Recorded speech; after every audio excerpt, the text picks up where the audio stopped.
सजीव, सुनो सजीव। सुन रहा हूँ, बोलिए। सजीव, मेरी मम्मी को एसएमएस में कोई भी लिंक आता है तो वो उस पर क्लिक कर देती है यार। मैं सच्ची बता रहा हूँ सजीव। अच्छा एक सेकंड, पहले आपको बता दूं, सजीव स्कैमचेक इंडिया के को फाउंडर और डायरेक्टर हैं, और हमारा जो साइबर शील्ड 2.0 चल रहा है उसके तहत मैं सजीव से बात कर रहा हूँ इस वक्त। सजीव, मैंने मम्मी को पिछले हफ्ते यूं ही फोन किया था, अपना सुबह का 7 से 11 का शो खत्म करके, क्या हाल है क्या नहीं। मम्मी ने कहा अरे नहीं, वो बैंक का आदमी घर पे बैठा है। तो मैं हाँ, उसको जस्ट पासवर्ड दे, बोला 1 मिनट रुक बॉस, एक आदमी घर पे आ गया राइट। जिसको मम्मी पासवर्ड देने वाली थी अपने बैंक अकाउंट और डीमैट अकाउंट का। तो अब क्या करूं, मम्मी से फोन छीन लूं क्या? ये आजकल ये ऐसे फ्रॉड्स बहुत होते हैं जहाँ पे आप लोग आपको कोई फोन करता है, बोलते हैं आपको ओटीपी चाहिए आपका, या पासवर्ड चाहिए, या आपकी डिटेल्स मांगते हैं। हाँ? So first thing is that कोई आपसे मांगेगा नहीं, एक्चुअल ऑथेंटिक बैंक वाला कोई आपसे ऐसी तरह की पासवर्ड्स या ओटीपी मांगेंगे नहीं। तो कभी भी किसी भी हालत में, whatever the reason might be, please don't give this out to anyone. सुन रही हो मम्मी? अच्छा ठीक है। अब सजीव ये बताओ, हमने ये तो साइबर शील्ड 2.0 देखो भाई, स्कैम रोकने वाले आदमी को fraud, cyber scam, cyber fraud के बारे में बात करते ही पसीना आना शुरू हो गया। हाँ, अरे हम बेचारों की सोचो क्या हालत होती होगी। मुझे एक बात बताइए सजीव, ये तो साइबर शील्ड 2.0 है, करेक्ट है? हमने जो सीजन 1 किया था उसमें किस संख्या में आपको लगभग लगभग व्हाट्सएप्स आए होंगे कि हेल्प अस टाइप? काफी आए थे, बिकॉज हमारे एक स्टैटिस्टिक्स के हिसाब से अराउंड हमने कभी एक सैंपल सर्वे किया था।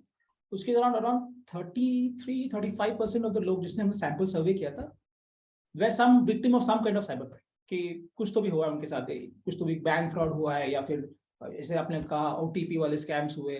तो अराउंड 35 पीपल आर जिन्होंने एक्सेप्ट किया उनके साथ कुछ हुआ है, और कुछ परसेंटेज होंगे जिनको जिनको पता ही नहीं कि उनके साथ फ्रॉड हुआ है। सो काफी बड़ा परसेंटेज है वो एक्चुअली। हाँ, बट एक परसेंटेज ऐसा भी तो होता है ना जिनके साथ फ्रॉड होता है, पर उनको लगता है कि अगर मैं बताऊंगा तो लोग मुझे जज करेंगे टाइप। एग्जैक्टली। ऐसे ऐसे बहुत लोग होते हैं जिनको पता नहीं कि वो लोग विक्टिम्स है। तो मैं उनको ये कहना चाहता हूँ कि आप अकेले नहीं है, अगर आपके साथ हुआ है तो डोंट फील अशेम्ड कि मेरे साथ हुआ है, मेरे साथ कुछ बुरा हुआ है, कि मैं किसी को बताऊं नहीं या रिपोर्ट नहीं करूं। आपको करना चाहिए। मतलब आप एटलीस्ट आपके फ्रेंड्स या आपके जो सर्कल है जिससे आप कॉन्फिडेंशियली बात कर सकते हैं, you have to talk to them कि बस मेरे साथ ऐसा हुआ है। Because you are not alone, there are lot of people in the world जिनके साथ ये होता है। तो ऐसे मत रहिए कि यार पीपल मुझे जज करेंगे, मैंने ऐसा किसी को ओटीपी दे दिया। बिकॉज वो शेम का फैक्टर काफी आता है, जिसकी वजह से लोग no they don't go ahead and tell people कि मेरे साथ हुआ है या रिपोर्टिंग होता है। तो अरे मैं आपको बताता हूं, तो मैं अपने आप को रीजनेबली अपडेटेड और रीजनेबली सैवी मानता हूं जहां तक साइबर यूजेज का मामला है, ठीक है? मुझे पहले एक एसएमएस आया और फिर एक कॉल आया कि आपकी XYZ कोई इंश्योरेंस पॉलिसी किसी तो भी कंपनी के साथ, उसको रिन्यू कराने के लिए ABCD चीजें करनी पड़ेंगी आपको। मैंने मॉम को फोन किया कि पापा ने ऐसी कोई बनवा के रखी थी क्या, ऐसी कोई पॉलिसी है क्या, क्योंकि मेरे ध्यान में तो नहीं है भाई। मम्मी ने कहा हाँ बनवाई तो थी, मुझे नहीं पता, तू करवा ले, रिन्यू नहीं, आपको अगर उसका पे आउट चाहिए तो। Right right. ठीक है, मेरी किस्मत की मेरी बत्ती चमकी। मैंने एक्चुअली उस कंपनी में फोन करके, मैंने पहले तो ऑनलाइन सर्च करने की ट्राई की कंपनी की वेबसाइट पे, मुझे मिला ही नहीं। तो मैंने फोन किया तो उन्होंने बोला नहीं नहीं ऐसा कोई पॉलिसी नहीं है। लेकिन मुझे वो कॉल्स हफ्ते भर तक आते रहे और एसएमएस। तो ये जानने के बाद भी कि जिस आदमी से आप बात कर रहे हो वो डाउटफुल है, भाई ये साइबर स्कैमर्स पीछा नहीं, स्कैमस्टर्स पीछा नहीं छोड़ते ना। नहीं छोड़ते। उनका उनका ऑपरेंड यही है कि वो आपको इतना, एक तो आपके पीछा करते रहते हैं, इतना कन्विंस करते हैं आपको कि आपको लगता है कि यार ये तो जेन्युइन है। लाइक इंश्योरेंस के लिए कॉल करते हैं, या फिर कुड बी एनीथिंग है ना, they will just keep on calling you. And उन लोग इतने परसिस्टेंट होते हैं ना कि आपको पता ही नहीं चलता कि यार क्या हो रहा है। मतलब वो आप उनको ब्लॉक करो, 4 और नंबर से फोन करेंगे आपको, तो ये चलता रहता है। तो first place is that don't entertain them at all. उनको उन्होंने अगर जो भी मांग रहे हैं वो देना ही मत उनको। क्योंकि अगर जेन्युइन बैंक होता है या इंश्योरेंस होता है, they will contact you in a genuine way, they will send you emails and they will talk to you properly. मतलब आपको पता चलेगा कि अगर आपने अगर कस्टमर केयर को फोन किया, for example insurance in your case, तो आपको बोलेंगे कि यार हमने तो ऐसा कुछ कॉल ही नहीं किया था। तो always verify such kind of claims when it comes to you कि फोन करिए बैंक को, जेन्युइन है कि नहीं वो पता चाहिए, बिकॉज ऐसे बहुत स्कैमस्टर्स है जो आपको जस्ट कॉल करते रहेंगे, आपको दिन रात फोन करते रहेंगे और आपको लगेगा कि यार ये तो जेन्युइन है। कैरिंग ऑन फ्रॉम देयर, ये एक माइंड ब्लोइंगली ऑर्गेनाइज्ड बिजनेस है ना रे सजीव। That's right. ये तो this is at a very, I mean आपको they work in a sense कि कुछ कॉर्पोरेट्स पे से नहीं वर्क करते, नहीं जिस तरह ये लोग वर्क करते हैं, मतलब ऐसे करते हैं लोग। तो नहीं तो मैं एक थोड़ा सा आउट ऑफ सिलेबस क्वेश्चन पूछ रहा हूं, if you have the figures on hand. तो जैसे अपन कहते हैं ना कि अपनी कंपनी में स्टील का धंधा 20,000 करोड़ का है, या इलेक्ट्रॉनिक्स का धंधा 2 बिलियन का है, ये जो साइबर स्कैम्स हैं, इस धंधे की नेटवर्थ आपके हिसाब से क्या होगी अपने देश में इस वक्त? एक्चुअली एक रिपोर्ट हैंडी होगा, मुझे जस्ट भी pull it off out. Course please. Someone had sent it to me recently. It was a 2021 report, I guess. तो इसके हिसाब से 1.2 lakh crore rupees lost by Indians in 2019 cyber frauds, right? So there is, I'm talking 1.2 lakh crore rupees in 2019 I'm talking about. भाई रोंगटे खड़े नहीं, उड़ने को तैयार है मेरे। और आपको बताता हूँ कि स्पेशली पैंडेमिक आया जब everybody was working from home, and तभी the internet usage went up by lot of percentage, क्योंकि सब लोग ग्रोसरी घर से, मतलब पहले तो क्या आपने अपने किराने वाले से मंगाते थे, लेकिन जब लॉकडाउन हुआ तो सब लोग ऑनलाइन मंगाने लग गए, तो the internet usage also went up, जिसकी वजह से ये ऑनलाइन शॉपिंग यानी ये भी काफी बढ़ गया। तो the number of crimes also increased with this. That's the reason why we actually set up this scam check India in the first place, because there are a lot of crimes happening, like a lot of scams happening in 2020 when the lockdown period happened. तो मैंने जो आपको जो figure बताया, it was by survey done by somebody else in 2019. तो आप सोच लीजिए 2019 में इतना था जब इंटरनेट यूसेज इतना हाई नहीं था, अभी सोचिए कितना होगा उसका, मतलब 1.2 लाख करोड़ 2019 में। सुनो, मेरा बेटा 3 साल का है, मैंने सुना है कि इसके क्लासेस भी होते हैं कि कैसे स्कैमस्टर बनना है। बता दूं क्या? बताओ सजीव, वाकई में क्लासेस होते हैं ना इसके? होते होंगे, मुझे पता नहीं। मैं तो मैंने कहीं पढ़ा था कि कोई एक जर्नलिस्ट गया हुआ था पेन कैमरा लेके। अच्छा, ओके। तो इन क्लासेस में तो जैसे 5 दिन के क्लास के 50,000 रुपए, आपको क्लास में अंदर कुछ लाने की अनुमति नहीं है, चप्पल भी पहन के नहीं जा सकता। जहां सिखाया जाता है आपको कि कैसे बात करनी है, कैसे वर्ड करना है आपके ईमेल्स को या एसएमएस को। It's unbelievable. They are very smart, and return investment अच्छा होगा आपके लिए अगर आपने अपने बेटे को भेजा तो। अरे तुम सही बोल रहे हो। मैं तो सोच रहा था मेरा बेटा कैंसर की दवाई बनाएगा। हट कौन भेजेगा अमेरिका यार दवाई पढ़वाने। अच्छा ये बताओ, तो आपने कहा कि 1.2 लाख करोड़ बराबर है। आप अपने हिसाब से कोई भी टाइम पीरियड पिक करिए, चाहे वो अपना साइबर शील्ड सीजन 1 हो या 2 हो, उसके बीच में हो, या पिछला 1 साल या 6 महीने। आपके हिसाब से किस मात्रा में साइबर स्कैम्स बढ़े हैं या फ्रॉड्स? काफी, एटलीस्ट वो टाइम से लेके ये टाइम तक आई थिंक एटलीस्ट 70% तो बढ़ गए होंगे frauds, like the amount of frauds, because मैंने जैसे कहा आपसे कि पैंडेमिक के टाइम बहुत लोग इंटरनेट यूज करने चालू किए, मतलब इन द वे कि बिजनेस के लिए हो या फिर या ग्रोसरीज मंगाने जो व्हाटएवर। सो अपना इंटरनेट यूसेज जितना बढ़ते गया तो ऑब्वियसली स्कैम्स भी तो बढ़ते जाएंगे, तो सो काफी बढ़ गया। 70%? या इट बड़ा increase from last time to this time. मैंने सोचा था सजीव कि आपसे बात करके ना मैं फटाक से 15 से 20 मिनट का पावर लैप मार लूंगा, लेकिन मुझे लग रहा है कि डर के मारे नींद नहीं आएगी, मैं जॉग करने चला जाऊंगा भाई। सारे गम ऐसे हटा तो पसीने में बहा दो। तो ये बताइए, ये जो आप 70% बढ़े हुए साइबर शील्ड फर्स्ट सीजन और 2.0 के बीच में आप बता रहे हो, करेक्ट है? तो क्या ये नए नए इनोवेटिव हथकंडे भी आजमाने लगे हैं ये स्कैमस्टर्स? तो अभी एग्जांपल, अभी मेजर स्कैम्स जो हो रहे हैं इंडिया में from a cyber point of view, एक तो है आपका ऑनलाइन शॉपिंग स्कैम्स, जिसमें क्या होता है कि आपको लगता है कि हाँ ठीक है, ब्रांडेड मटेरियल बहुत चीप मिल रहा है, या ऐसे सब आपको वेबसाइट में फेसबुक में ऐड आते हैं या फिर वेबसाइट्स होते हैं वो, जहाँ पे आप जाके आपको लगता है कि हाँ ठीक है, तो फॉर एग्जांपल कोई चीज 15,000 का मिल रहा है, आपको बोलेंगे 3,000 में मिल रहा है। आपने परचेज किया, आपको ना ही सामान आता है, कुछ नहीं आता है, या फिर आपको कुछ और बेच देते हैं जो आपने ऑर्डर नहीं किया। ये तो एक ऑनलाइन शॉपिंग स्कैम से जो काफी होते हैं। तो इसके लिए तो हमारा जो टूल है, आप प्ले भी करते होंगे, द नंबर व्हाट्सएप बॉट, जिसमें आप भेजेंगे आपको और आपको पता चलेगा कि ये साइट जेन्युइन है कि नहीं, क्योंकि हम एक ट्रस्ट स्कोर देते हैं। तो ट्रस्ट स्कोर के हिसाब से आपको पता चलेगा कि ये कितना ट्रस्ट होती है। हमारे हिसाब से 80 के ऊपर जो स्कोर है, इट इज ट्रस्टवर्थी, मतलब around we use a algorithm जो 53 और पैरामीटर्स चेक करके बताते हैं। The other, the biggest scam after this, which in the past 2 years timeline, is the loan app scam. क्योंकि आपको loans देते हैं through this thing apps. Now लोग इसलिए जाते हैं इसलिए क्योंकि एक तो ये पैंडेमिक के time lot of people have went to financial difficulties and all. तो ये लोन ऐप स्कैम, जैसे आप सपोज आपको कार लोन लेना है, जो भी लोन लेना है, आपसे जो भी एजेंसी है वो आपसे कोलैटरल मांगेगा, जो भी है, मतलब कुछ तो भी मांगेगा in place of the loan. Whereas these guys, ये आपको बिना कोई श्योरिटी के लोन दे देगा।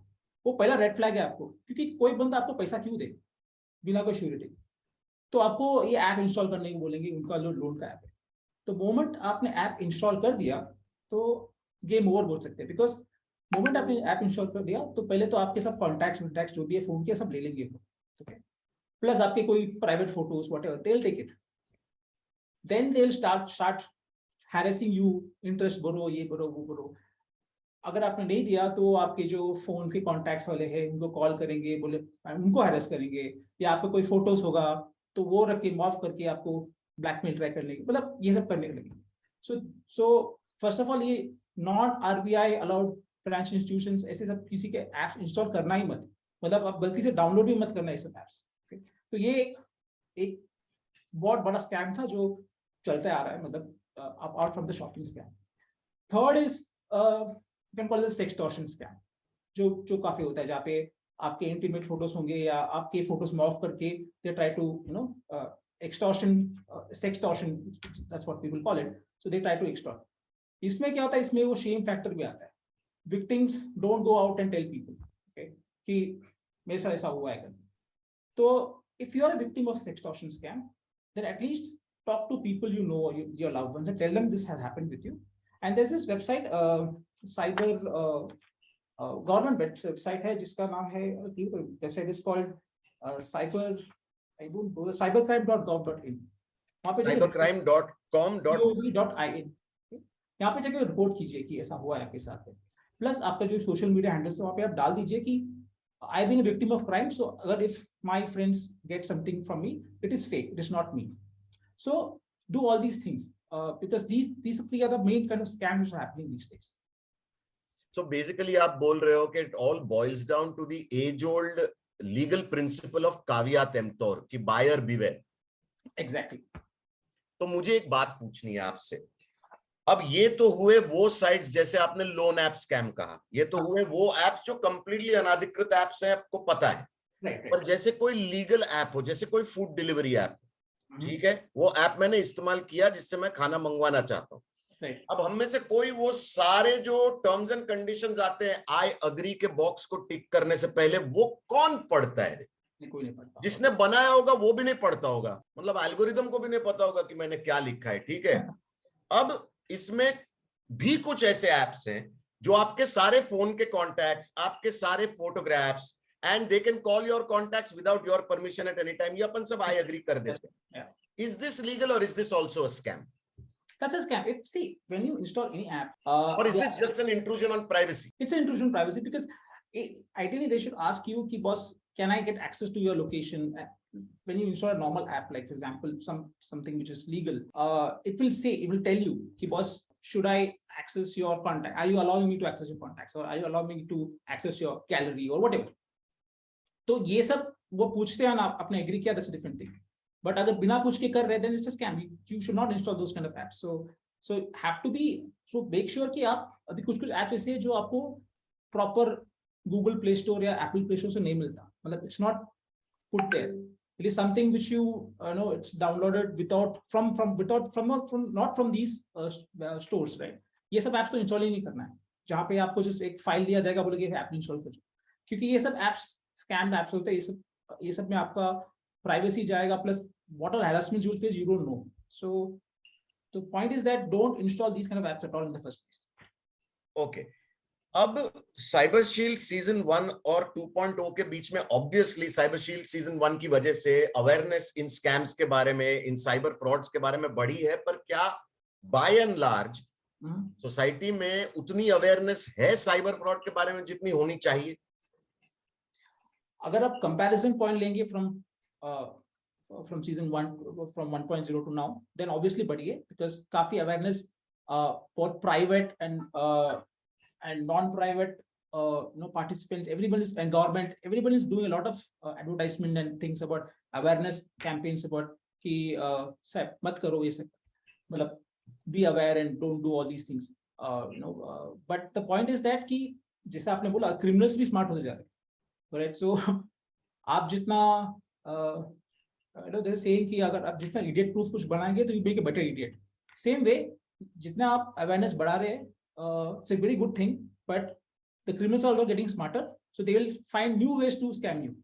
So awareness आपने बढ़ाया, we have to keep on doing that, but yes, compared to 1 to 2, awareness बढ़ गया है, मतलब percentage wise obviously. तो एक्चुअली आपने मेरे अगले सवाल का जवाब दे ही दिया. मैं ये पूछने वाला था कि आपने कहा कि यस अवेयरनेस बढ़ा है, और इतनी अवेयरनेस के बावजूद और हमारी तमाम कोशिशों के बावजूद आज भी, इनफैक्ट आज तो साइबर स्कैम्स की मात्रा बढ़ गई है, या यूं कहे कि साइबर फ्रॉडियों का टर्नओवर बढ़ गया है. मैं पूछने जा रहा था कि कमी कहाँ रह जाती है, पर आपने कह दिया कि ये फ्रॉडिये तो और भी स्मार्ट हो रहे हैं. हाँ, ये तो स्मार्ट होते जाएंगे, बिकॉज ये लोग को क्या है, तेल कीप ऑन, जैसा हम अपग्रेड होते हैं या सॉफ्टवेयर अपग्रेड होता है, ये लोग भी अपग्रेड होते जाएंगे. सो ये तो होते जाएगा. It's there is no end to it. They will keep on. हमको स्मार्ट बनना है, we have to beat them in their own game. So हमको ज्यादा स्मार्ट बनना है. So we have to be more aware, create awareness amongst specially old people जो internet में नए, जैसे कि आपने आपके मम्मी का एग्जांपल दिया स्टार्टिंग द शो में कि ऐसे लोग को अवेयरनेस हमको बढ़ाना है कि बस कोई व्हाट्सएप फॉरवर्ड आ जाता है कि सस्ते में ये मिल रहा है, वो मिल रहा है, या फिर कोई जैसे कि आपने कहा ओटीपी मांगता है. So all these kind of things we have to make our older generation aware also, because they don't have access to internet and all the like we do. So as people like us who are aware of these things, we should make sure that these people are also getting aware. That's an interesting point you made, though. Do you think that the older generation is more susceptible to cyber scams, younger generation ki banisbat? Yes, right now yes, because it's not that the younger generation is not susceptible to scam, but older generation is more, because internet is new to them, because, and whereas the younger generation, they have seen internet while they were growing up, so they know a lot of things, whereas older generation is not. So older generation is very susceptible to these kind of scams. अरे एक अच्छा idea है. मैं mummy को ना आज जाके जमतारा दिखा देता हूँ, सीजन 2 आने को ही है बस रे. हाँ, थोड़ी डर जाएंगी. अच्छा, let's just once before we say goodbye, would you once again reiterate how we can use ScamCheck as a tool to make our lives, our online usage safer? So ScamCheck, like I said, ScamCheck India, on both the website and the WhatsApp bot is, so WhatsApp bot का आपका number आप play करते रहेंगे कि जहाँ पे आप 9152019152 ये नंबर आप सेव कीजिए. और आपको कोई वेबसाइट में शॉपिंग करना है कुछ भी, तो पहले आप वो ये जो वेबसाइट है ये नंबर पे भेज दीजिए.